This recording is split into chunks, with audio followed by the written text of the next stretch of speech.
फिर एंजाइम की प्रॉपर्टीज़ पढ़ी, बाद हमने प्रॉपर्टीज़ ऑफ एंजाइम पढ़ा। आज हमने पढ़ना है मैकेनिज्म ऑफ एंजाइम रिएक्शन। इसमें दो टॉपिक हैं हमारे पास छोटे छोटे। एक टॉपिक तो हमने ये समझना है कि सबस्ट्रेट कम्प्लेक्स कैसे बनता है, formation of enzyme substrate complex. दूसरा टॉपिक हमारा जो मेन टॉपिक है वो ये है कि एंजाइम के अच्छा ये वाला जो टॉपिक है ना, ये लॉन्ग क्वेश्चन के लिए बिल्कुल इंपॉर्टेंट नहीं है, लेकिन वाइवा के लिए बहुत इंपॉर्टेंट है। जो आपके पास आते हैं ना डॉक्टर ऑफ फार्मेसी, जिन्होंने आपसे वाइवा लेना है, वो हजरात बायोकेमिस्ट्री ज़्यादा पढ़ते हैं, तकरीबन हर चीज़ ज़्यादा पढ़ते हैं। उनका फिर ये चीज़ें होती हैं फेवरेट। हाँ भाई, कोएंजाइम क्या है, कोफैक्टर क्या है, ठीक है, या वो आपको प्रोस्थेटिक ग्रुप पूछ लेते हैं, या फिर हम आगे जो पढ़ेंगे आप इसी को एंजाइम्स को, ये चीज़ें आगे आएंगी, ठीक है।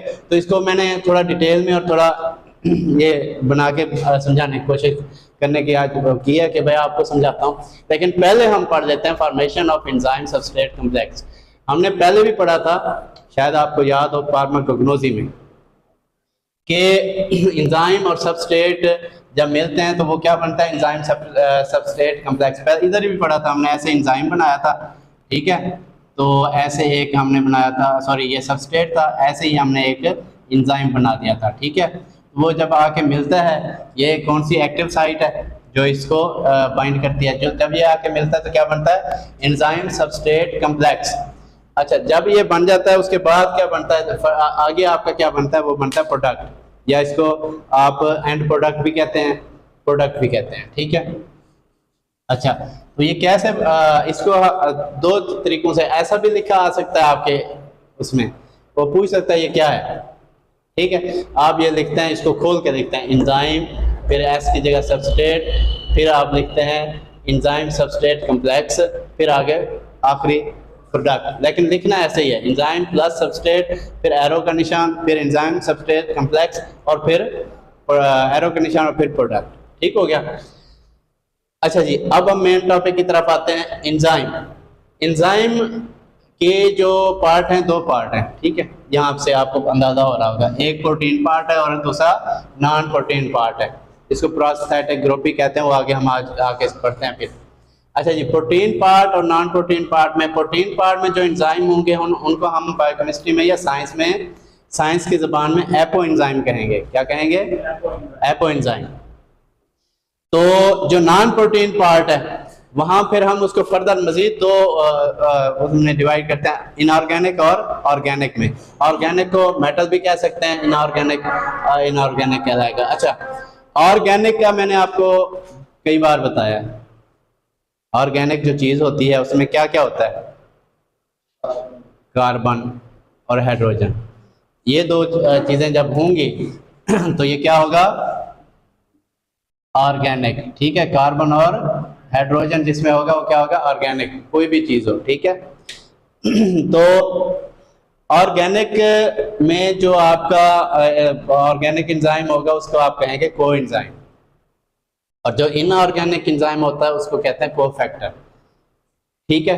यहाँ तक समझ आई है? अभी आपको खोल के बता रहे हैं। एपो एंजाइम को आप ऐसे लिखेंगे, protein part of an enzyme is called apo enzyme. या इसको देखिए, ये प्रोटीन पार्ट है ना, ठीक है, एंजाइम का प्रोटीन पार्ट है।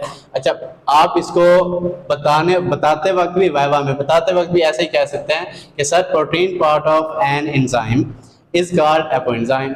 या आप सिंपली कह सकते हैं सर जो प्रोटीन पार्ट होता है एंजाइम का उसको एपो एंजाइम कहते हैं।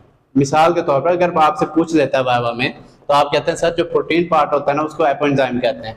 आगे है कोफैक्टर, कहता है जी इनऑर्गेनिक या नॉन प्रोटीन, ये इसका मतलब क्या होता है, या इनऑर्गेनिक या non protein part of an enzyme is called cofactor, ठीक है। उस्ताद पूछता है, एग्जामिनर पूछता है, तो आप अच्छा अगर पेपर सेटर आपका बहुत ही ज़्यादा नर्म दिल है, ठीक है, तो 2 नंबर का ये सवाल आपका दे सकता है एमसीक्यूज में, 5 नंबर का उधर भी दे सकता है कि डिफाइन या एक्सप्लेन कोएंजाइम कोफैक्टर और या एपोएंजाइम, ये 2 अकेले भी दे सकता है, कोएंजाइम एंड कोफैक्टर। तो फिर आप वहाँ पे लिखते हैं ऐसे, उसकी हेडिंग दे के आगे नीचे लिखते हैं inorganic or non protein part of an enzyme.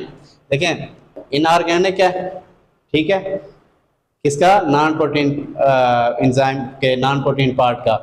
Inorganic part है, inorganic non protein part of an enzyme is called cofactor. अच्छा, जो ऑर्गेनिक है, ऑर्गेनिक है लेकिन है ये भी non protein part of an enzyme is called coenzyme. इतना आप थोड़ी सी वो करके एक आधे पेज पे आप लिख देंगे तो 5 नंबर आपके पक्के। अगर पेपर सेटर आपका रहमदिल है, अगर पेपर सेटर गुस्से वाला है तो उसने बड़े बड़े सवाल देने हैं, 5 नंबर के बड़े बड़े सवाल देने, ठीक है ना। तो मिसाल के तौर पे प्रॉपर्टीज ऑफ एंजाइम दे सकता है, ठीक है, या फंक्शन ऑफ एंजाइम दे सकता है, तो इस तरह का। अच्छा, आगे है प्रोस्थेटिक ग्रुप। कहते हैं combination of cofactor and coenzyme is called prosthetic group. मैंने आपको यहाँ बताया कि इसको नॉन प्रोटीन पार्ट भी कह सकते हैं, प्रोस्थेटिक ग्रुप भी कह सकते हैं। ये आगे हम आप नेक्स्ट लेक्चर में इन चीज़ों का जिक्र आएगा। और फाइनली है holoenzyme. Complete enzyme is called holo और होल एंजाइम।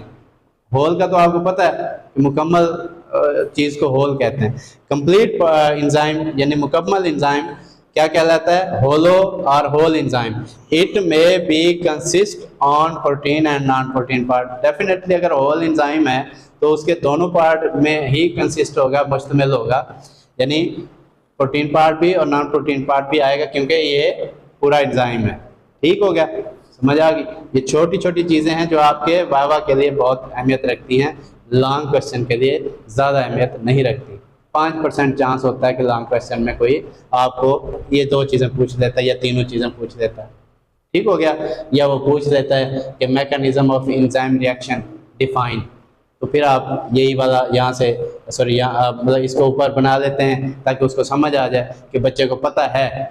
आगे आप इंग्लिश माड़ी टेढ़ी लिख लेते हैं तो हो जाता है। ठीक है, आज का यहाँ तक था, तो इंशाल्लाह फिर कल